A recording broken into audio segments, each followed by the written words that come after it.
Growing up, we called ourselves the Van Jones Family Singers. Incessantly annoying all who braved a car trip with us, there was no question we were from the same clan. At 6 feet even, I stood out most places. But between my parents, my long, broad frame fit just right. A high school yearbook photo of my paternal grandmother reveals the same. 5'10" in stocking feet. Looking at her photo is like peering into a mirror of myself in 1930s garb. The resemblance is uncanny. When I'm by myself, no one seems to notice my son's Asian complexion. Maybe my husband is a 6'3" Chinese businessman whom I met while studying abroad. This is America, after all. Diverse, wild, and wonderful. In our country, families come in all shapes, colors, and sizes. Looking at me and my son, you think, there's a product of a beautifully blended family.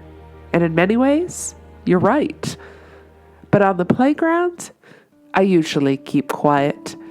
When the talk turns to pregnancy and delivery tales, I shrug, smile, then pretend to get a phone call. It's not that I don't want to share my story. It's just that sometimes we have been home now for 12 weeks. It seems like an eternity since we landed back on American soil. Slowly, we are finding our new sense of normalcy, and everyday tasks seem less daunting, like going to the grocery store.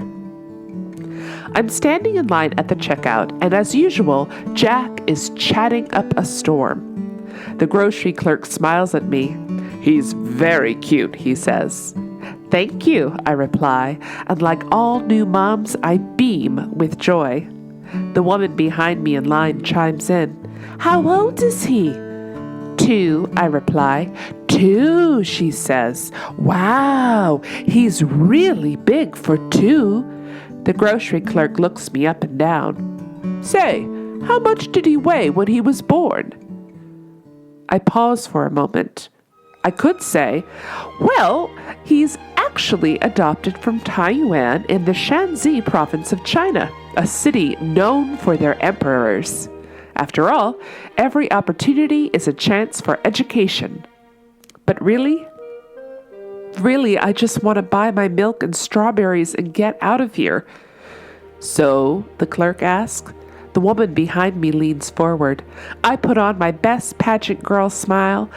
"You know what? That is a really great question. Let me give it some thought." I swipe my card, throw the groceries into the cart, and stumble out the door. At home, I pore over documents from China, trying to find the answer. Who doesn't know such vital information about their children? I swear on the spot to memorize Jack's details for next time. Next time. Why hadn't I just lied? Made up a weight. 6 pounds, 10 pounds, I don't know. How much does a butterball turkey weigh? Maybe I can go back and give the right answer. But that would be weird. And why do they need to know anyway? For the next month, I avoid the Safeway, choosing instead to drive 20 minutes out of my way to the Giant. That moment haunts me.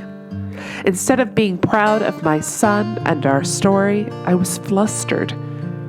Growing up, no matter how out of place I felt, I was always at home with the Van Jones Family Singers. I want that for Jack.